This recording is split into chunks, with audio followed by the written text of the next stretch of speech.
Yo, I got this thing you could do. This crack that we got coming in. You sell that, you can make your money. President signs a crime bill for that. Reagan, Clinton backs it up. Prison rate goes up. Giving them the truth. So the men go out there, they selling the drugs, they're getting arrested. No daddy at home. Son is wilding out. We need to give them Ritalin, Adderall, Concerta. We need to give them all this medication. I want to know what medication makes you pay attention in school. It's going to make you better. It's called perseverance. And that's what our kids don't have. We need perseverance. We need grit. We need to push through. We can't keep having emotions too much. We got to have intellect. After you come back off 100, come back down. You get upset. You're human. Now what are we going to do? Right. There's an obstruction in the way. Oh, just man, I can't take it no more. Okay, what you going to do now? What you mean, I got to think? I got to think through this situation? Yeah. But I'm mad. I get it. But how are we going to get through this situation? Harriet Tubman was mad too. Rosa Parks was mad too. Malcolm X was mad too. Martin Luther King was mad too. But now we got to come together. What are you going to do about it now? They're not letting you sit on the bus. They're not letting you go to that school. You can't move to that neighborhood. You can't vote. What are you going to do about it now?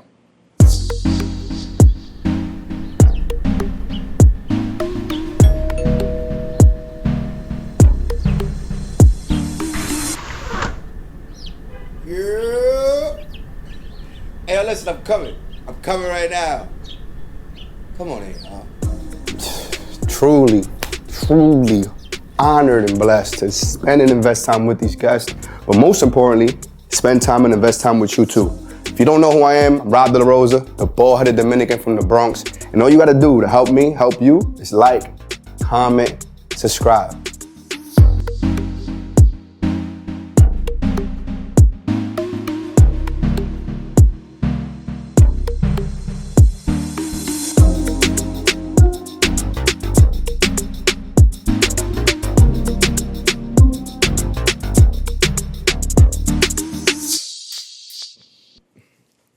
Ladies and gentlemen, I don't know if you can notice the excitement. I am a kid again. This is how I feel. I have a very special guest.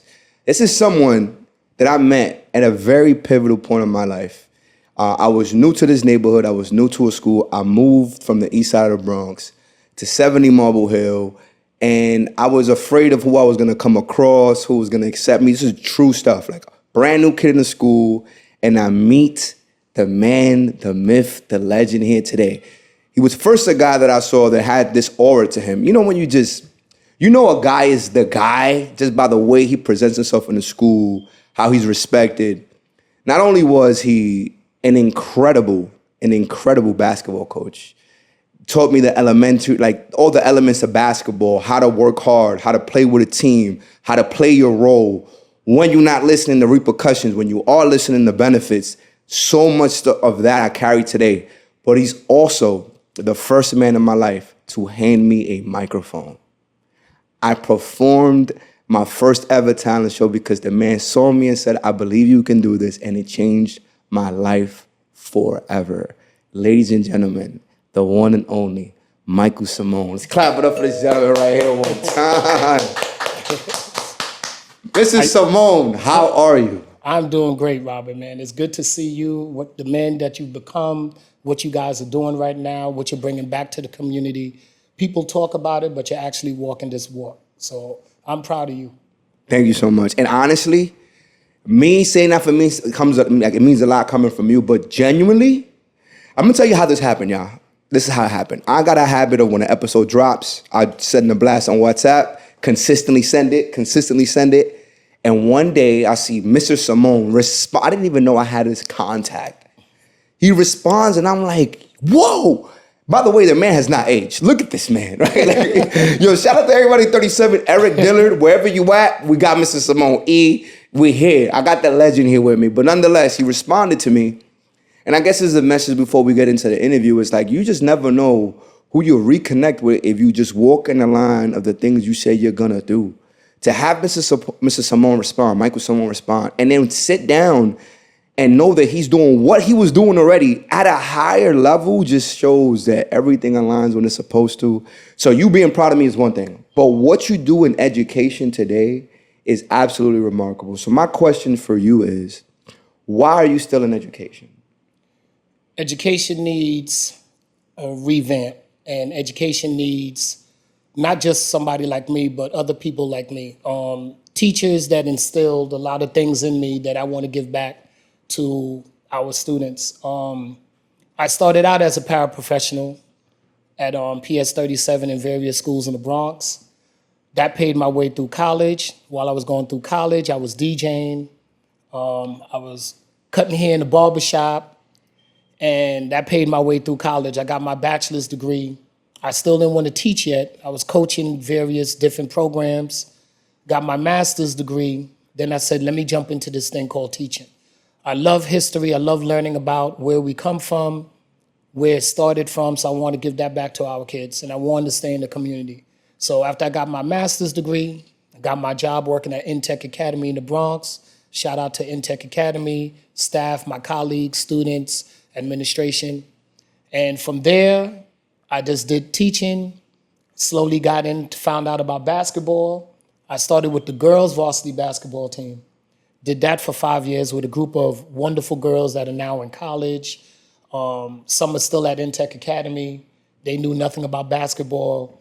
And seeing what it did to them academically, what it did for them outside the classroom, a lot of them got jobs, a lot of them came back, a lot of them are now in college, doing well. So that's my motivation. A lot of people are doing it for the money, that helps, but the motivation is seeing how kids' lives are turning around, that's the biggest reward right there. Where does that stem from, right? Because you do a lot. Let me just highlight. He's saying that. Let me just highlight what's going on. You're a social studies teacher, Right. right? And then you have, how many basketball teams are you like coaching? I'm doing boys middle school basketball. I've been doing for a couple of years. I did it at IS 318 down on Prospect in East Tremont. Shout out to there. I did that for a while. IS 318. That's crazy. I coached the middle school there. Wow. IS 318. Big shout out to Mr. Valverde. Shout out to the dean. And coaching there, we won division champs. We got invited to a basketball tournament. We went undefeated, won another championship there. There's a couple of banners there. And this is with middle school kids that weren't doing the best. I was challenged. I was struggling. Those kids went on to play for Truman High School, Columbus High School, Wadley, Cardinal Hayes High School. One person I would like to shout out, which is another point guard like you, Robin, Joel Campbell, who was a great point guard that went on to play for Wadley High School, played AAU, went to see him play at the Polo Grounds. We had a lot of great players. So the basketball kept me connected with the kids and everything. So doing the basketball, now teaching in the classroom, 8th grade team leader at my school, the head of the social studies department there at my school, and I sit as a chair as ILT, which is instructional teacher leadership. And I sit on the national teaching board for E4E, which is Educators for Excellence, which advocate for teachers to give them a voice, to get policy, to even go down to Washington, D.C. this year, which they did, to advocate for more teachers in the school, recruiting teachers of color. So I'm doing a couple of things. Just a couple of things. No, yeah, listen, and it's what I love about that, because you've always had the heart since I was small. It was always passion. It was always intention. It was always care. Like I felt like I had a voice when you were around. Like, so where does that stem from? It's giving kids autonomy. It's bringing out what kids already have inside themselves that they don't see. I don't know what they're going home to. Different kids are going home to different situations in their homes. They're coming to a place of normalcy 5 days a week for about 6 hours a day in school where teachers and adults are listening to them. My thing was, academically, you got to do the work. Outside of that, I'm a big, big fan on extracurricular activities. Whatever it is. If you're not athletic, join some type of club. Get into film, get into decoding, get into debate, get into the art club, get into a STEM program. If you are athletic, play sports, because now you're connected with a group of kids that's doing the right thing. You're connected now academically to stay on the team or to stay in that club. And now you're connected to the school. So now school is not whack. It's not corny. I don't want to cut class. I don't want to stay home no more. I don't want to make excuses. Now I feel like I'm part of the school. So Me giving students voices and, like you said, giving you the microphone, I'm like, yes, this kid wants to shine. He has a lot in him that he doesn't even know he have. Went to a principal. I said, I want to do a talent show. Let's have the kids do a talent show. Let them show off their skills. Well, what you gonna let them do? I don't know. I don't know what their talents are. So we have tryouts, and we'll get the kids to try out. And then we'll do this big grand finale and let the kids come back out. But at the background of it, it's showing what they can actually do. So you being Nasir Jones from Queensbridge Projects, doing a positive song, I Can, and giving kids a voice, and them seeing an older student talking about, I know I can be what I want to be. If I work hard at it, I'll be where I want to be. It's just crazy. I remember that performance. I'm sorry, I had a moment there. But no, that's what it's about. Right, It's giving the kids the autonomy. You want to play ball? Well, I'm not that good in basketball. Well, come to practice and you could be a manager. Word, I could do that? Okay, let's go. Middle school basketball. PSAL didn't do middle school basketball. The guidance counselor comes to me and says, what are we gonna do? All these kids want to try for this basketball team to be on the team. I said, let's write a proposal, give it to the principal. The principal said, that sounds great. We had 45 kids try out. They didn't know that I'm taking all of them. So they did a 2-day tryout. A couple of days later, they all in the gym, and I said, it was tough. I saw you guys running up and down the court. You was talking to each other. You was scoring, playing defense. You know what? We taking everybody. Kids went crazy, 6th, 7th, and 8th grade. And I took girls. Kids that barely could play to kids that was real skillful. I asked my boys' varsity team. This is in March, April. They hanging out now. Basketball season's over for them. I'm making 4 teams, 10 on the team. We're taking 1 player, that's the best. And I just need one of you guys to come and coach each team 3 days a week. I had 8 players from the basketball team come and say, yo, coach, we doing this for you. Let's go. Fire. No money involved, after school, 2 hours a day. These are teenagers, 16, 17, they could be out with their girl, hanging out, doing stuff. Yo, we coming. And it turned into something bigger than I ever thought it could be. That's giving kids autonomy. How do you capture this consistently year over year? So here's what I heard you say. I didn't even know that you went to the principal about the talent show. I thought the school already had a talent show. Never. So there's people that work in a facility or work in a company or teachers or whatever they are and don't take that initiative and are afraid maybe to say, hey, this is how we can make the place better. Why be so bold when you're just a para at the time, right? When it was with me, like you're not even a real teacher when I was there. A lot of teachers come in with the right intention. And somewhere along the line, sometimes that light goes out because they come in with the right intentions. I want to help these kids. I want to bring them up. I want to educate them. I want to be the counselor, the mother, the father, the social worker. Somewhere along the line, the light goes out. Unfortunately, some kid cursed the teacher out because he had a bad day. They didn't do their homework. He or she got into a fight. And after a while, that desire to teach is like, here's the work, you do it or you don't do it. What else does that student do besides academics? I don't know, they got to do their work. The homework got to be done. What else do they do? My thing, I played basketball. I was on the basketball team. I was on the bowling team, and I played the drums and I played the piano. So all of that kept me in school till 7, 8 o'clock at night. I was too tired to do anything else. Couldn't hang out with my boys. Right. I heard about the fights and this one did this and you heard what happened in lunchroom and all I did was hearing it. Couldn't be around it. And being a West Indian from, shout out to my island, St. Martin. Mom and dad are from the Caribbean islands. Old school West Indian father. Barely had a middle school education. Said academics come first and then you could do everything else. And he kept his word to that. This is my dad saying this. I know a lot of students don't grow up with their fathers. Fathers could live down the block, around the corner, in the next state and don't see their kids. So I don't know what it is not to have a father in the household.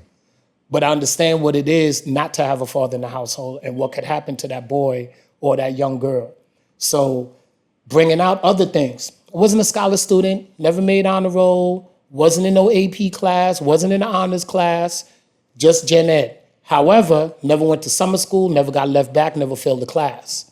Huge difference, because I don't want to hear from my West Indian father. I failed the class. 6'2", construction worker, worked out in Co-op City. You don't want that smoke, Right. for real. Right. So that was it. And he was hard on education because my father never had education.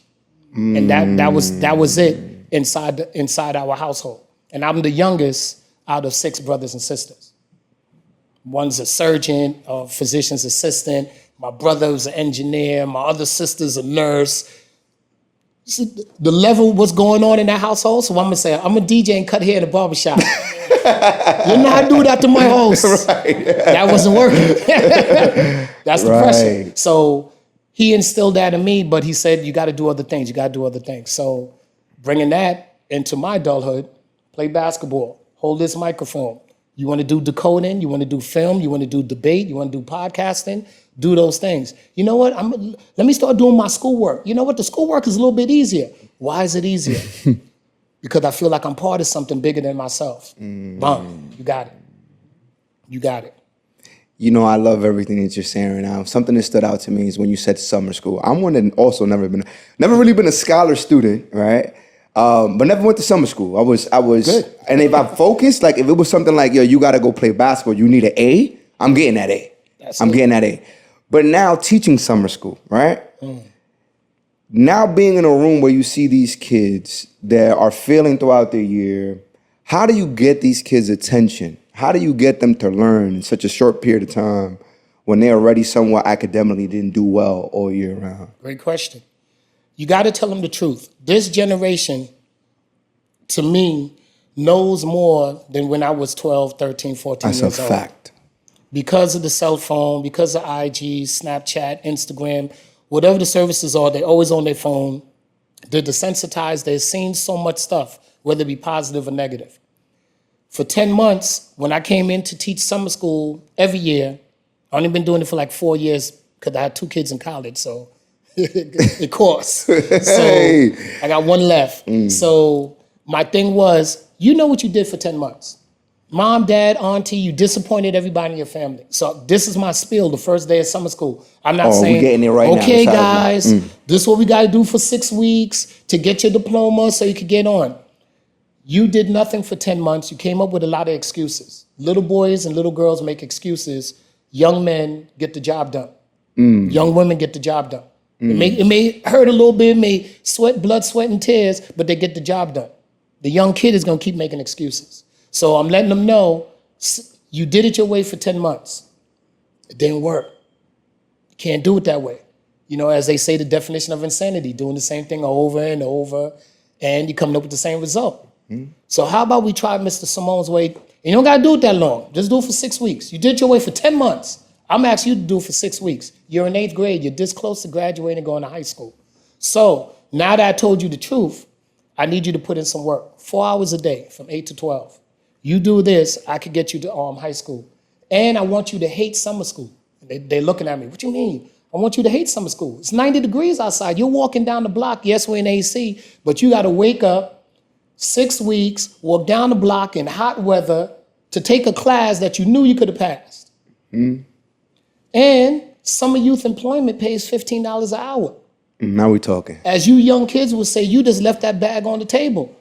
It pays $4,200 for the summer, for summer youth employment at the age of 14, teaching kids how to color, draw, jump in the pool, take them to the Bronx Zoo, $4,200. So you could continue doing it your way and miss out on $4,200 every summer. You could do that for 4 years. That's $16,000. Down there, pay your way for college. So my thing is, tell them the truth.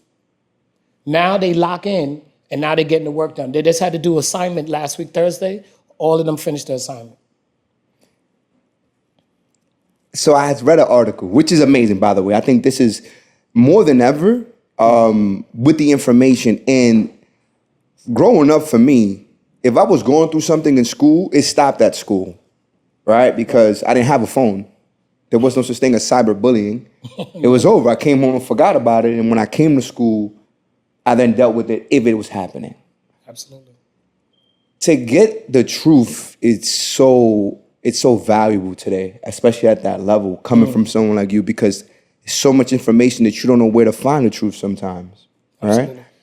So, has there been a time where it's been a challenge where there's kids who've been bullied, or you got the kid who's the bully in the class, and sometimes they just need attention? How do we get these kids to realize that they are special, or they do actually have some academic ability to do well when it's hard when they go home, or you can't do something outside the house? How do you then transition that kid? Bullies are mostly upset, they're mad, and they're scared because things didn't go right at home. So now I got to find somebody that's weaker, softer than me that I could pick on. You're skinny, you're fat, you're tall, you're short, you speak a different language, you don't speak right, I'm gonna bother you. Because I was bothered at home by mom, dad, auntie, uncle. They come to school, they want to pick on somebody. Bullying is zero tolerance in my classroom. They can't even do that in my class. It's like unheard of. I have a student that stutters, but has all the right answers. I could ask him, what was the main cause of World War I? Military alliances, imperialism, nationalism. Oh, but he's stuttering through the whole thing. And I'm looking around the room. I said, I'm waiting for somebody to even crack a joke, say, I'm throwing you out my class. Right. And the kids is like, and Abel is still at Intech Academy now, doing very well. Shout out to him. He's killing it right now. He's in everything. So my thing is, find out why he or she is a bully. A lot of them want attention because they don't get attention. And in my class, not disrespecting me, but they're like, nah, man, because of this. Or they want to crack a joke. So I said, oh, I'm gonna use what's that guy? Trax from Harlem, shine a light on him. I don't take you out the classroom like, let me talk to you for a second outside. Why would you do? I'm not giving you that. You want that attention, you want that smoke. Now everybody stop what you're doing since you're the bully. You gotta call the bully out. The young kids can't call the bully out because the bully's kind of big or stronger than them. So I'm gonna be the big bear because there's always a bigger bear. I say, oh, so you need attention. Everybody stop what you're doing. Continue on. Relativity. That 1 minute is almost like an hour. Right. So that student's like, come on, man, why you still all right already? That's a fact. Done. That's it, game over. And then when they find out that, I could rock with this dude, he's all right. Then what you do, you catch him at the end of the day. What's going on? Oh, this happened. My father was supposed to come pick me up this weekend. He never came. Mom is not doing well. Grandma's in the house. Now you start hearing all the other things that's going on. Okay, I need you to go downstairs, go talk to the guidance counselor, but you got to stop doing all of that stuff. What do you like to do? Well, I like to draw. I do graffiti and everything. You need to go talk to the art teacher. He got a whole art club going on. Word, I didn't know about that. Go into the program. So bringing out what's already inside of them that they kept suppressed, that they're frustrated about, that goes back to their childhood. Does that work in every single case? Of course not. They need more therapy. There's more trauma going on in their life. Totally get it. But most of the time is because nobody's paying attention to me, so I'm going to act out, or I'm going to be an introvert. Most of the time, the bullies want to be extrovert. Right. So extrovert, I'm going to call you out. Introvert, like, why are you so quiet? Wait till class is over, I'm going to talk to you. Because they could be silently doing other things too. Right. In the bathroom, staircase, coming to school, so you got to worry about that. But that's a great question. It's amazing because I played that whole scenario. I was in the classroom right now where you just stopped the bully, right? And I think that's a lesson. It's what I used to say, right? Because I'm not in school. Well, I'm in schools now. Your boy's a vendor for the DOE now. That's so right. I'm in there now. But that was always something that I took with me. I remember being new, 4th grade, saying, if somebody comes to me and presses me, I'm going to demonstrate, offer it, because if I don't, then I'm going to have a whole school year where the kid's going to bully me and stuff like that. But then you find out that you actually have a lot in common. He ends up on your basketball team. He ends up, which is insane. Is there been a case where, let's get to a little touch of something, maybe race, like they feel like, growing up for me was gang, right? Gang culture was like, yo, don't wear red, don't wear blue. Right. Is there anything that you experienced like that in the classroom that you kind of had to like give a broader perspective of it's us as people opposed to like titles and like anything like that? The gang thing is caught up because they want identity and their family is broken down. So they go to the gang, which is not going to judge them like your family judges you. The gang doesn't judge you. on your mishaps or your shortcomings or your disabilities. So I'm gonna go to the street. I'm gonna go to the block. Taking dad out the household, whether mom and dad are together or not together, dad brings that stability and that role model. Take him out, I don't know how to be a man now. For the girl, the man or the father justifies her womanhood. Mom can't do that. Mom can tell you, wash the dishes, do the clothes, I love you, let's get the hair done, nails and toes. But dad justifies her womanhood.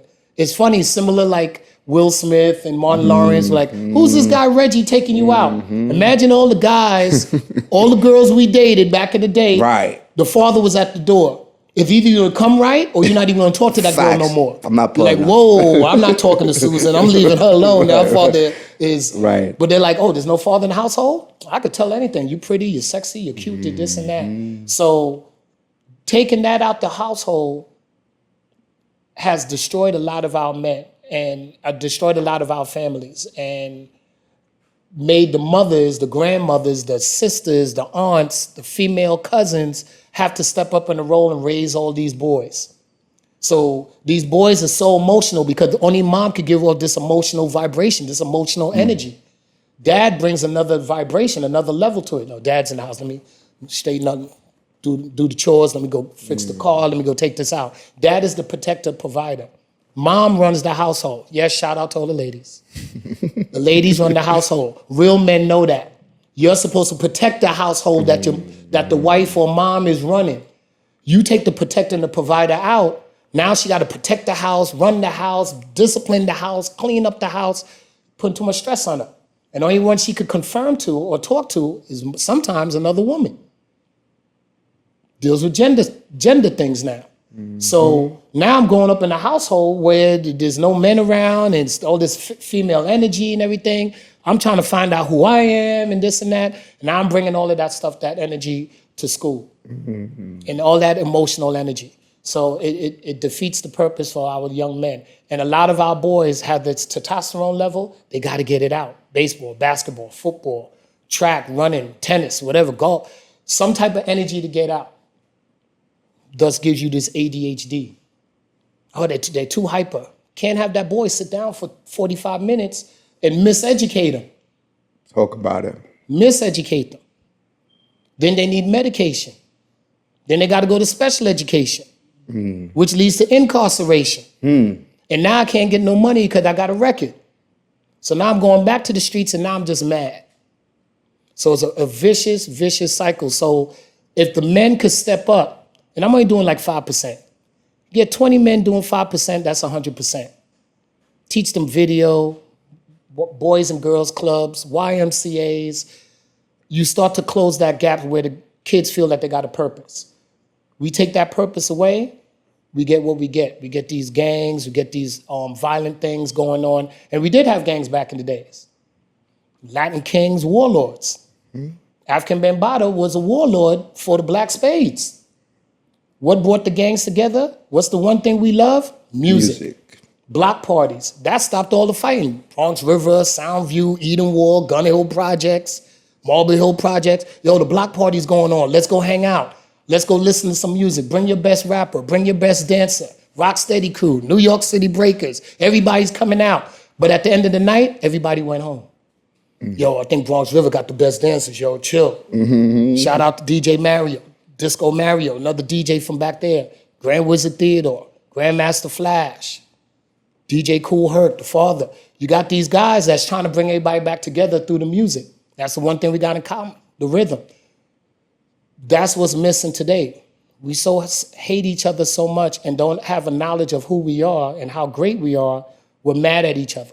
And now we want to fight each other. We want to go to each other's block and see whose block is hot and set it off. But if we bring these programs back slowly, then we could curb that and give back to our community and raise some good men for these ladies.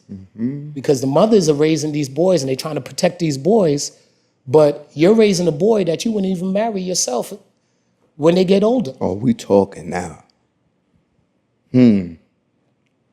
So the girls are doing their thing. I'm going to college. I got a degree. I went to trade school. I got my apartment. I got my car. Where the dudes at? Where the guys at? Oh, he's still on the block. He's still on the party. He's still talking to 5, 6 girls because he think he a man. And it's hurting us. So I'm just trying to bring a little balance back to that. And when you say bring a little balance, this is what I love, the humble man, right? Because Mr. Simone has during the pandemic, during the hardest time, when it was the most difficult time to grab these kids' attention, you were able to pivot during that time, retain them, and then you have all this knowledge and history about music and hip hop. In your social studies class, what are we learning? We learned, this is when George Floyd went down, putting a knee on the neck. This is during the time where kids are not socializing no more. And what's bringing them together is knowledge of self. Know who you are. So as I'm teaching New York City Scope and Sequence, U.S. history, I'm sticking us in there. I'm sticking us in there because we wasn't learning about us. So therefore, there's no pride in us. I'm just looking at George Washington and the Civil War and World War I and what Susan B. Anthony did.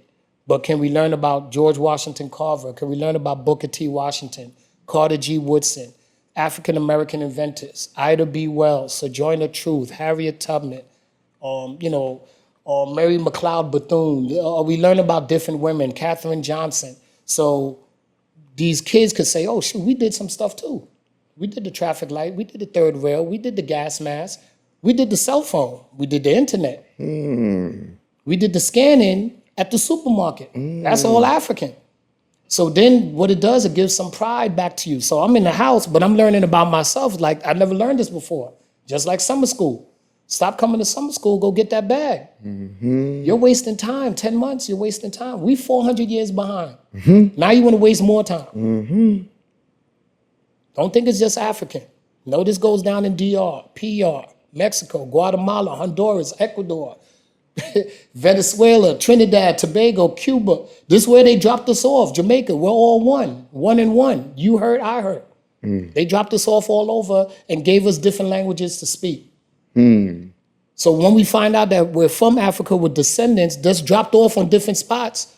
Yeah, this is my boy, this is my cousin right here, this is my man. But we all don't got the same mother, came from the same place by a bunch of Europeans. So we need to find this. Once we find that out, now it gives a sense of pride. I'm not saying go out there to hurt anybody, but now I'm like, wait, my ancestors did all of this before we were slaves? Timbuktu, universities, Kemet, Akim Ulan, Africa. We did all of this stuff already. Pyramids in Mexico, A squared, B squared, C squared, formula for a pyramid. Wait a minute, I think we are great people. Let me start studying a little bit more. Let me start reading a couple of more books. Let me stop going to the block that's hot and start learning about ourselves so we could do some more things. That's what needs to be taught. And every time I bring that in the classroom, it changes the dynamics, the culture, the conduct. Now the kids want to rock out. Now the kids want to pay attention. Oh, Miss Simone, you're just doing that because you're a black man in the classroom. I'm teaching them about themselves. I'm teaching them the truth. So were the principal, here's what I'm most intrigued about. Was the principal or the head of the departments okay with you coming in and saying, I'm adding this part, right? Like, how do you say, yo, listen, bro, like, I hear what y'all teaching, but I'm not doing that, and then get the results of 85% of your students are passing their test, staying in class. Was it something that you had to come and bring it to the principal first? Or it was like, this is what I'm doing because this is my classroom, and in result, you getting your results made it okay for you to do this? I grew up with a good circle of boys growing up. We did our stuff, but we didn't go to that extreme. The boys I grew up with, we used to go down to 125th Street on Saturdays. Some people would understand this is showing my age. And 125th Street on Saturday, get a fish sandwich on 125, all the vendors out there, the shea butter, the oil, the incense. Wednesdays, you go to Grant's Tomb for the jazz festival, then you come back out on the Apollo's letting out. So the culture that was the culture. Then you pick up a couple of books, ISIS Papers, Destruction of Black Civilization, Message to the Black Man, Nile Valley Civilization, Stolen Legacy, I could keep going on, ISIS Papers. So we getting books, we eating sandwiches, we checking out the basketball games at the Kingdom, on 145th Street at the Polo Grounds. This is the consciousness. Now, having a discussion with my wife, I said, I'm taking a history class in college. She said, you can't be doing all of this. Just pass the class. Don't talk back to the professor. Right. I shut my mouth. Shout out to my wife, son. Love you to death. She said, just pass the class. Right. I said, the worst thing they're going to do is give me a degree. And they're going to send me in the classroom. Got my bachelor's, got my master's. I'm going into the classroom. My boys is like, yo, Mike, you going to be dropping all of that? Or you got to teach that Eurocentric ideology of education? I said, do I teach the scope and sequence? I'm a licensed New York State teacher. I am teaching the scope and sequence. I start from Reconstruction. I start from 1865. I'm supposed to go to Barack Obama. Can't get that far. If I go that fast, I'm going to lose too many kids. But I looked at my class diversity. These are Black and Latino kids. These are African kids, descendants. I got to stick us in there. How do I do that without going off track? I noticed once I started touching little bases, 13th Amendment, 14th Amendment, 15th Amendment, Plessy versus Ferguson, separate but equal, talk about Malcolm X, Martin Luther. The kids, they started getting more intrigued. I didn't know they did this. I said, before Crips and Bloods, there was a gang in America, KKK. Started in Tennessee, Lynchburg, Tennessee. Then I showed them pictures of who started it. Then I said, Lincoln gets Andrew Johnson to be the president, the vice president, so he could get the Southern votes. Last time I checked, Andrew Johnson was a slave owner, but only white men could vote. So the kids are hearing this, then I'm showing video to back it up. So wait a minute, he's telling what again? The truth. The truth. Wow, let me pay attention. And I tell the kids, I threaten them, yes, I threaten them. I said, I'm getting you to graduation. I need you to go on your senior trip. I need you to go on your prom. Girls, I need you to get your hair done. Boys, I need for you to fix that crooked hairline you got. Anybody got a problem with that? No, we don't got no problem, sir. We don't have no problem. So by bringing it into the classroom and intertwining it, tweeting it, showing that type of dynamics helps the kids to learn. So you learn American history. I'm sticking us in there. So, and they're passing. I got 8th graders passing the U.S. History Regents. That's an 11th grade exam. So now, even if they come in the classroom, like, wait a minute, you're going a little too far. I don't know why you're sticking all this African-American culture in there. They got 85 averages. Kids are writing. They're citing evidence. They're supporting their evidence by looking at documents. You want me to stop? I got to leave this dude alone, man. Talk to me. Nice. This guy putting a lot of pressure on the situation. Right. And he want to coach basketball, too. And he got kids passing. There's no behavior issues in the class. They're not throwing no papers. There's no fights. What's going on with this dude? All right, well, it's got to be because it's a black male. No, I'm teaching them the truth. The only black male teacher I had was Mr. Hart. Shout out to Mr. Henry Hart from Blessed Sacrament St. Gabriel's High School in New Rochelle. He was the math teacher and the basketball coach. That's the only male black teacher I had in my K through 12 years growing up. Wow.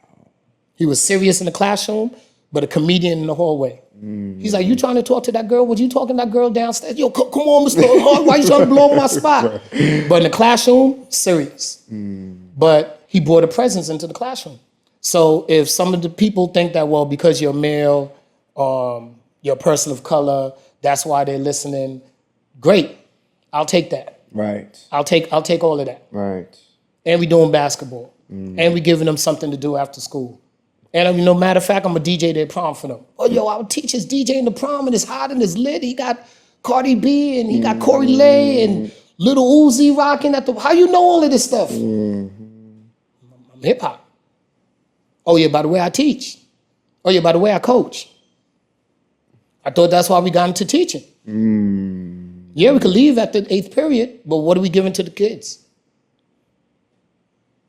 So that's it right there. And administration leaves it alone because the kids are successful in the classroom. The kids are wilding out, failing classes, doing stuff. They're like, yo, we got to do something here.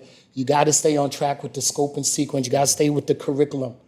Well, I'm going with what was omitted out, and I'm putting it back in. We're going to learn about our brothers and sisters and how they contributed and how the Latin community contributed also. And when we do that, now they're going to be successful. This is amazing. Absolutely amazing. Because there's so many systems, right? As you say that, there's so many Simones, bro. Like it's so many, I mean, that I know of. I mean, at least growing up. How do we create a culture? Like, can you teach these people? Can you teach teachers what you're doing? Because how do we get more you? I mean, I'm in the schools now. We coming. You know what I mean? Like, but I mean, me and that, like, how do we get more of you, the people that care, to get the light it deserves? I mean, this podcast, if you guys are watching this right now, if it's in your heart, if it's doing for you what it's doing for me, this is something that the world needs to see. A man who's been dominant in the education space for 20 plus years. It feels, yes, I was a kid over that. He's been doing it for so long and we don't get this in the media. This is not the stuff that's going viral. So we got to be part of the community that puts this kind of content out to know that people like Simone exist. Because you got to be a camp that you could build. That it has to be. They said it's hard to prepare it's hard to fix broken men. It's better to prepare children. So some men are caught up in their ways. The children you could still get to because they haven't been so much turned to different things. And if you give them that truth and they keep going with it, that's why I said I grew up with a good group of brothers. They now live all over now, Maryland, Atlanta, Georgia, North Carolina, good group of brothers. And all of them are successful. They're all doing their thing. We was blessed to have that. My thing is, I believe all teachers, not a color, not a gender thing, go to college and come in for the right reason. Somewhere along the way, they lose that light for whatever the reason. A student, another colleague, a parent, administration, salaries, a lot of different variables come into play where the teacher feels that I can't do this anymore and they leave the profession. I mentioned Educators for Excellence, and what they're trying to do is collaborate with Black educators and women educators of color to come together to find out how can we retain male teachers, how we could retain teachers that want to do the work. We're talking about it, but are they actually doing the work? You and your crew are doing the work. So how could we get those type of people to continue doing the work? So before I came here, I was on a Zoom call where they want me to come and talk to find out where could we get more teachers to retain them. I said, you got to go to the high schools, not the colleges. Brothers are not going to college. It costs too much. I can't do 4 years. I can't do 120 credits and write a 10-page paper, but I'm nice with my hands. I could do HVAC. I could do electrician work. I could do mason work. I could do video work. Send me to a school where I could get certified in that, where it takes about 10 months or a year. Grandma showed me how to cook in the kitchen, culinary chef. On the weekends, I'm with my uncle fixing cars. Auto mechanic, go work for Acura, Mercedes-Benz, BMW, Toyota. Well, I do that wood carpentry and the sheetrock and do the painting. There's certifications for that. We had that in the high schools. We had that at Clinton, Evander, where you would go to wood carpentry school, home economics. They took those out in the 70s and 80s because too many people of color was getting those jobs, especially the men. So they took those out. They pumped drugs in the neighborhood, 24-hour stores. So now your block becomes hot. The guy that needs to provide for the family can't do it. To be a warrior, yeah, we got that. We'll defend our ladies, we'll defend our home, but can you provide for your home? Now you're deadbeat on the couch. I need some money to help my family. What am I gonna do? Yo, I got this thing you could do. This crack that we got coming in. You sell that, you can make your money. President signs a crime bill for that. Reagan, Clinton backs it up. Prison rate goes up. Shout out to Ava DuVernay. Shout out to Michelle Alexander, the new Jim Crow, and the documentary 13th. Watch that and read that. They talk about what I'm telling you, giving them the truth. So the men go out there, they selling the drugs, they're getting arrested. No daddy at home. Son is wilding out. We need to give them Ritalin, Adderall, Concerta. We need to give them all this medication. I want to know what medication makes you pay attention in school. I could open up a store at CVS and probably sell that. What medication makes you pay attention to be miseducated? So I'm giving you all this stuff so Junior could sit down, but I'm 13 years old. Testosterone is going crazy right now. Zzz, I need to hit, punch, touch, run, jump, tackle my boy. Right. The girls, no time of the month, they need to rest at 12, 13, 14 years old, and the boys got testosterone. But, miss, I can't teach you no more because you acting up, and this is why I want to leave school. Can't understand why that kid's not listening. So our fathers are getting locked up for selling the drugs, and our kids are ADHD, taking the drugs that's shutting them down, which is type 2 narcotic. Adderall, Ritalin, and Concerta. It's type 2 narcotic. It stops the synapses in the brains from charging each other. So therefore, I'm sitting there, okay, Johnny paid attention. I don't know what the heck is going on. So these are the things that's going on in the schools by taking them out and by taking the skills away that pays the bills. Now the guys out there like, yo, what do I do now? I don't got no dough, I don't got no money, I don't got no skills. I can't go to college. That costs $50,000. I ain't sitting there for 10 hours taking these classes. Why can't I get these certification jobs? I'm nice. I could be a culinary chef. My nephew went to college to become a vet because he loved animals. Failed out. He's a culinary chef now and doing great. So and his mother could cook.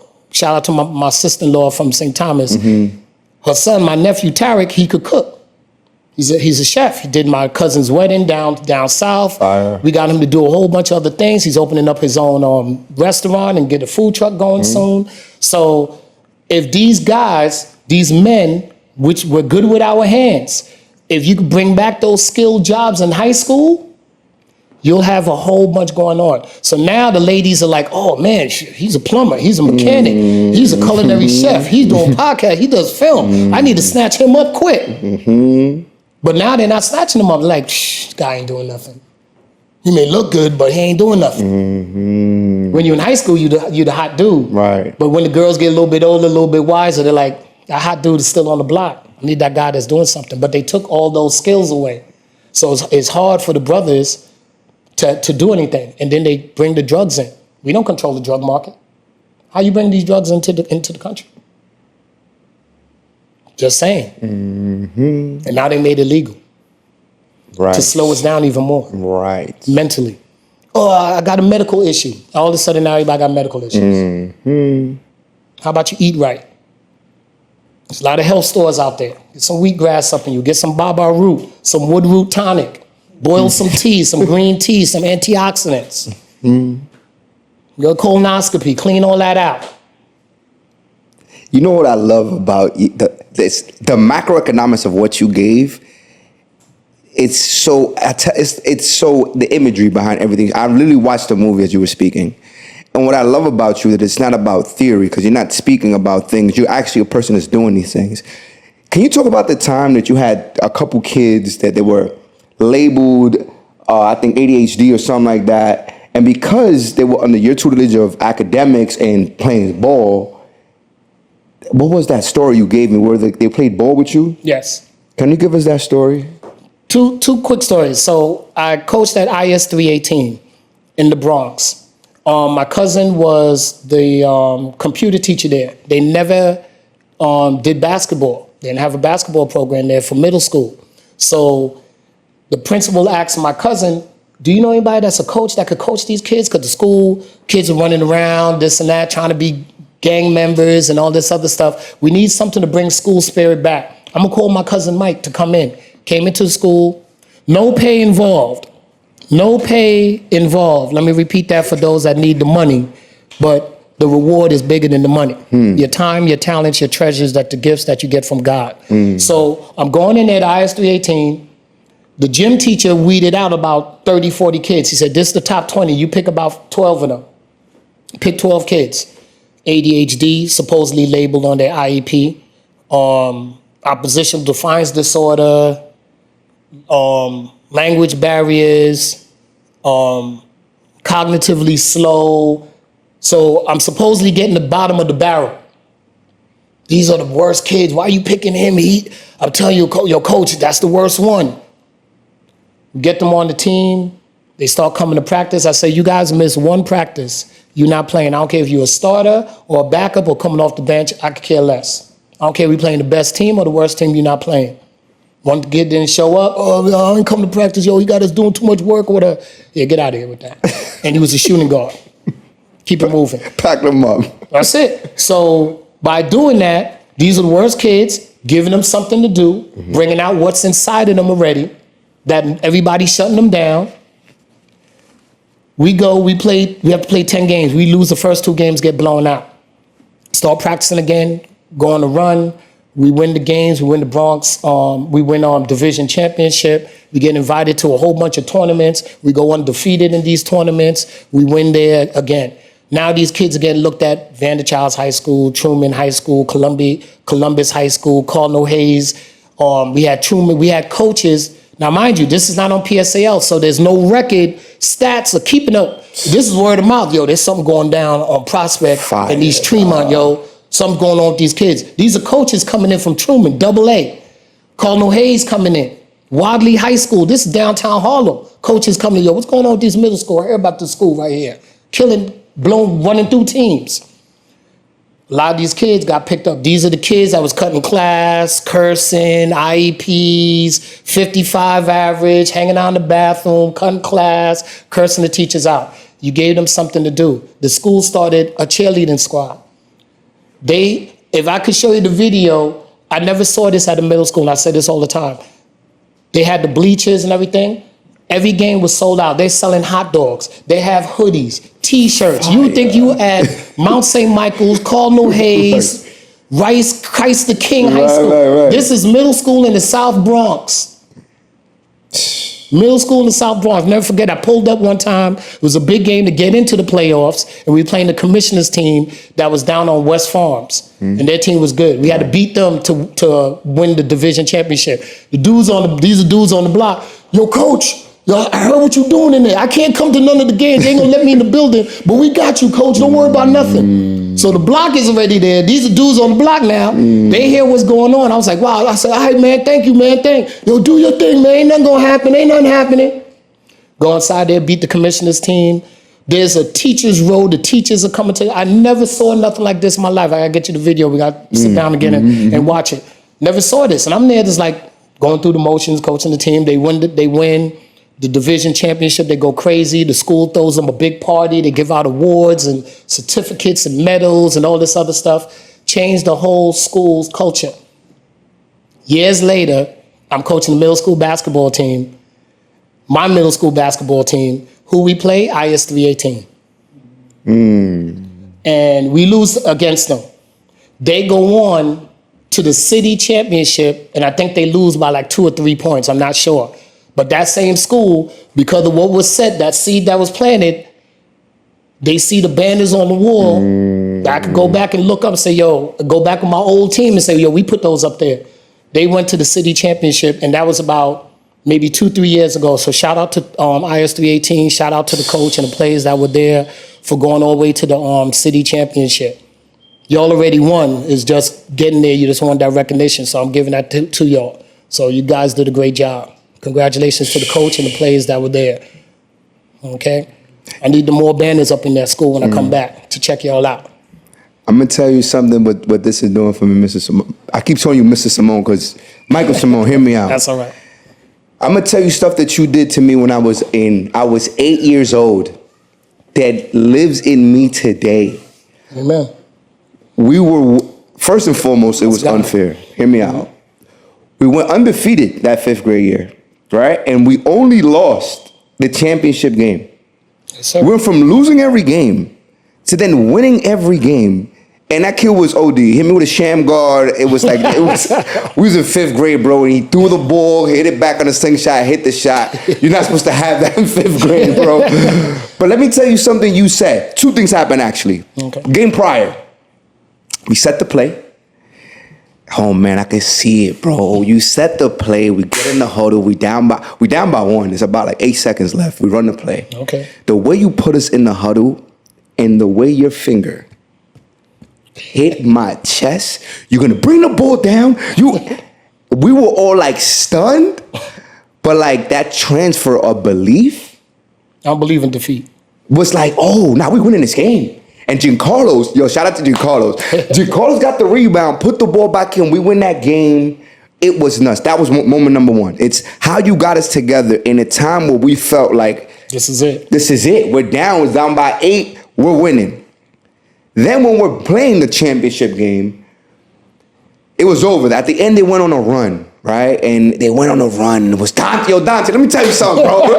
Yo, Dante, let me tell you something, bro. You went nuts, son. You got tight. That he did you nasty. He did. The center was putting points on you. I know you're going to watch it. You hit me up. The center went crazy and you went nuts, bro. You wasn't going against your plan and we lost the game. It is what it is, bro. But you went crazy. But here's what I remember. Everybody came out. Everybody. My parents never come to the game. My parents was at the game. The school was packed. And when we were losing, shots we were putting up, you looked at the coach and the way you looked at each other like, yo, they're just not going in. But the way you grabbed it and said, when the game is over, you get on that line, you shake hands. Absolutely. Ain't none of that. You grab your hand, you shake hands, you keep your head up high, you got to play the game. I learned how to take a L because you taught me how to win. Since then, I think of those moments. And to know you're still doing it today, there gotta be a documentary on it, bro. Like, genuinely, here's what for those who watch this podcast, y'all know it. He's still doing it to this day. It's just an honor and blessing to have you here to just give this story, to really give perspective of what's needed today. The history of it, the person still doing it, the futures of being, I am a lineage of this man. This mic was handed to me in 4th grade. And Simone, I've been around the world. I've been around the world speaking on microphones, Mike. I was training events, stage. People tell me, oh my God, this is crazy, bro. Yo, bro, your stage presence. How you got so much stage presence? I love my dad, Mike. He ain't come to one talent show, Mike. I had to get good at storytelling and paint the picture of who you were for him to somewhat understand. It's a man like you, Rafael Santana, East Pops, that took me in and really saw my gifts. And to know that you are like the person that understands the underdog, right? Like, and you don't really, it's amazing, bro. It's just amazing. I'm honored, I'm blessed. And Mike, I've been around the world. I've been on stages with, honestly, and let me give y'all this too, the element of surprise you always had. To tell me that you trained us for free and had that much heart in the game, to have a talent show and have us prepare and do the most and then not know that you were gonna perform at the talent show. We're like, yo, hold on, you're gonna get up here and rap and do all this too? Why? Why give so much?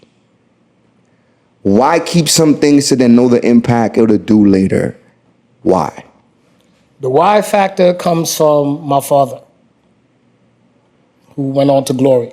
So my father, with all my brothers and sisters, he instilled in us, again, like I said, a man with a less than a middle school education, the importance of education.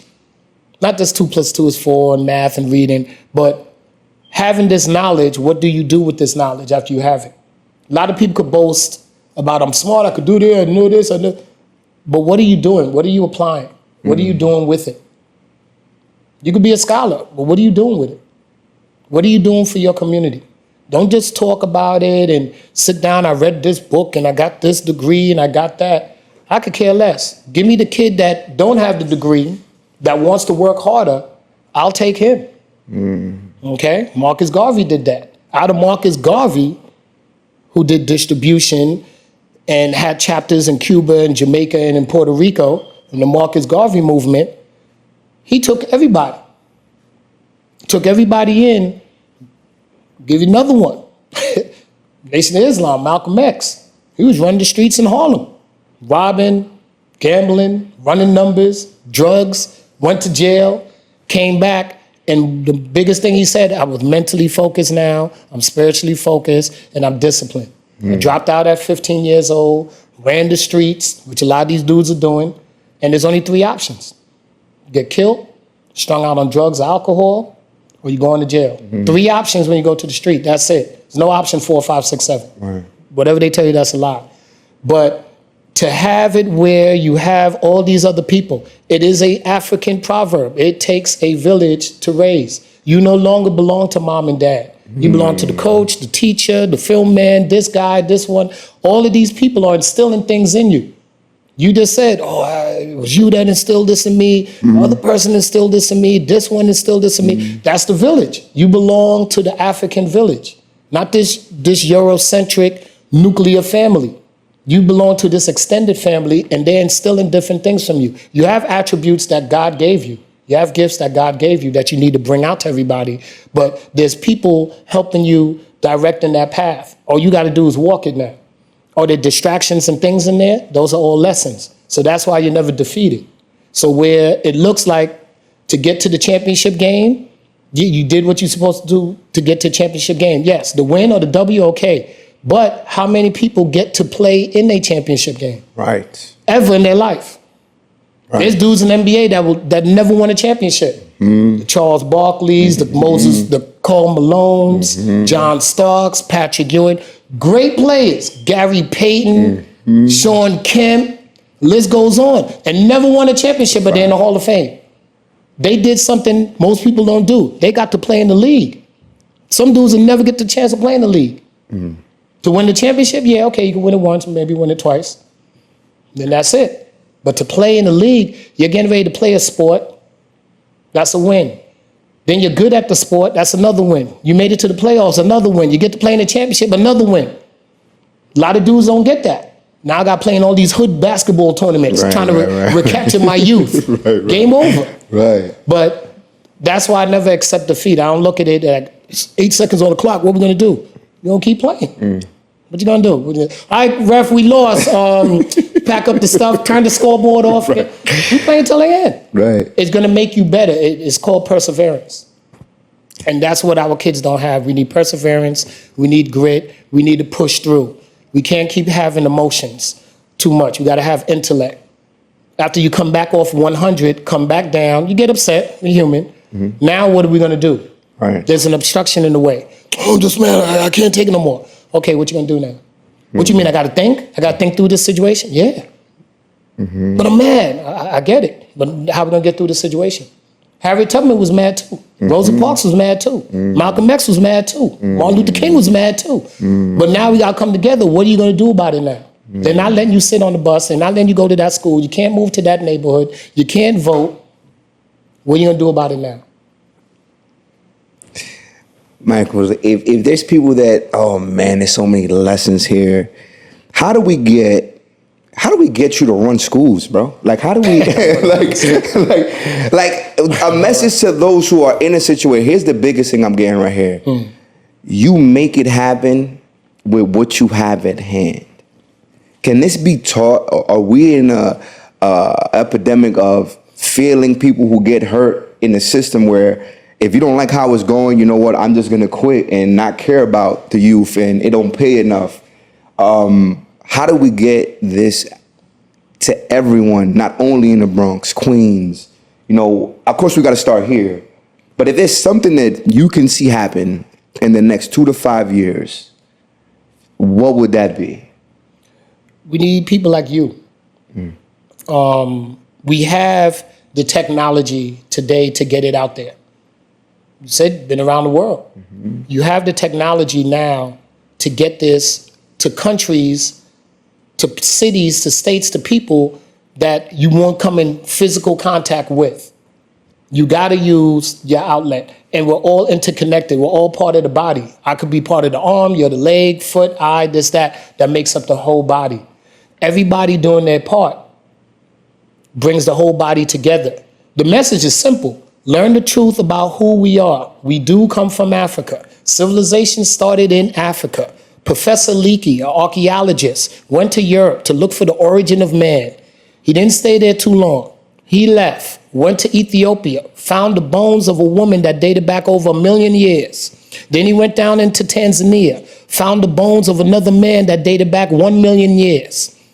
We are the mothers and fathers of civilization. Now Valley civilization. Okay, our contributions. Timbuktu, the universities that Aristotle, Socrates, Plato, and everybody came to do their studies. Read the book, Stolen Legacy. You'll find out what I'm telling you is the truth. Everybody came to study from us. And then from there, we branched out. We went into Asia. Martial arts came from Africa. The dancing, the martial arts that's in Brazil, the capoeira, that comes from Africa. Even though they speak Portuguese, that's the slave master that brought us to Brazil from the west side of Africa. So if we're learning all of these things, now it's gonna motivate us like, yo, we did this, we did traffic light, third rail, we got breakdancing that goes back thousands. I'm sorry it didn't start with the Rocksteady crew and the New York City Breakers, but it's an extension. It's in their DNA. Well, you know, we got rappers and J. Cole and Kendrick Lamar and all these other Denzel Curry. They're gurus. They're storytellers. That dates back thousands of years. Well, we got the DJing where they catch the break in the record, or the disco break in the record where it's just the percussion, the beat. What you think the African drum is? Catching that African beat with the guru telling stories about your grandmother married, your grandfather, they got this piece of land, this one passed away, you inherit this. And they telling this over a beat that's rhythmic. That's thousands of years. That's already hip hop.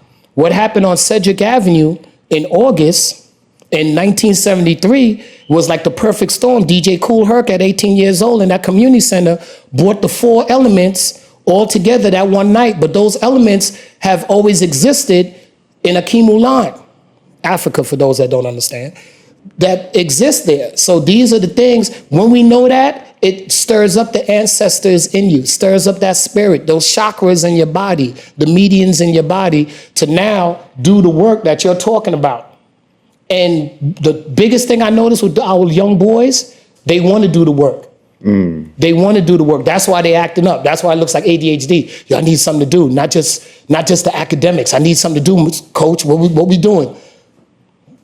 Do film, do TV, do sports. Join a club. You're artistic. You do Minecraft. You do roadblocks. You're an architect. That's a civil engineer. Go build a bridge. They talking about doing infrastructure in America. You could be a civil engineer because you was doing all this Minecraft before, and you're good with Legos, and you like drawing just off the cuss. Our parents got to see what our young kids are doing outside of academics and say, okay, now I'm gonna guide you into that field. I'm gonna guide you into that field. My oldest son, Jordan, he went to college at Ohio State University, the Ohio State, to study aviation to become a pilot. He's now studying to do commercial flying. And he loved planes from when he was younger. My other son doing TV film production. He loves writing stories. All I did was just guide him to it. And then on the side, I said, outside of that, you got to do something. He became a great swimmer. Now he does lifeguarding and swimming instructor. My other son played football. He played club football for Ohio State, won 2 national championships on the club team of Ohio State. That team could play against, they're going against George Mason, Wisconsin. I went to a couple of games. They won 2 national championships. So outside of following your dream, also have extracurricular activities for your sons and daughters to do. They got stuff inside of them, gifts and talents that us as adults and parents need to bring out in them. And if we bring those out of them, then school will take care of itself. Because once I finish school, oh yeah, I got to do this podcast, I got to do tennis, I got to do swimming. Now they're excited. They eat, they take a shower, they go to bed, now you good. You don't got to worry about discipline. The school ain't calling you no more. Your kids are doing great. But we got to push our kids into extracurricular activities. And that's how the word gets out. What do kids like to do outside of academics? Teach them about themselves. That's going to motivate them to bring up what they know about their ancestors in DR and PR, about the Tainos and the Arawaks and the Caribs and Mexico, the Incas, the Mayas, the Aztecs. Let them know their true heritage. Let them know you stand on shoulders. And then now they'll be motivated to do more of the work. Yo, honestly, this is my favorite episode. You know what I'm saying? Like, so much knowledge. I'm going to tell, okay, now that we're speaking on that, you got my word. We've been speaking outside of off air. We're definitely going to collab, get together, whatever. Absolutely. Shout out to my boy Zozo. I was bringing you up with Slice of Excellence, how he has his initiative, a nonprofit for schools, get people from hip hop. Kid Flash, I interviewed Kid Flash, who's an animator. People that are in the industry that we got to come and really give some light to your school and really work with each other. You know, I'm looking forward to really. This is crazy. Working with Mrs. Simone is a real. Let's get it. Life Let's go. full circle. Let's go. If there's anything else you wanted to give us in closing. In closing, working on a curriculum for hip hop. I think our generation, I grew up in hip hop. My brother, who's older than me, who's part of Touch of Class Disco that was started in the Bronx. I lived down the block from DJ Breakout, who was the DJ for Funky 4 Plus One More, who had the first female rapper, Sha Rock. Around the corner from my house was DJ Scorpio. Down in the valley is Rocky, who's the one that's the executive and the founder of the Universal Hip Hop Museum.